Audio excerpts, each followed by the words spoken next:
ទីស្វាហៈជួយចដើអូមទីស្វាហៈគ្រូទូចគ្រូធំគ្រូស្រណុំគ្រូសម្បាជួយកូនចៅបោ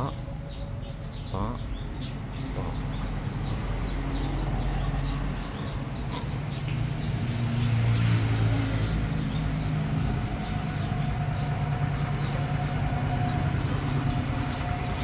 អូមទីស្វាហៈជួយកូនចៅ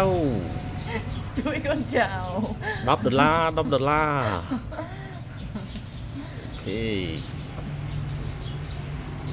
ចេញមកហើយអូពិតជាអស្ចារ្យមែនបរមីទៅក្នុង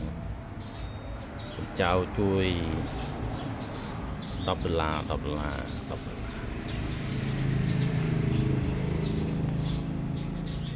ចេញហើយចំណាយពេលតែ1នាទីអូខេស៊ីផុយអូខេពិតជាខ្លាំងមែនគ្រូធំ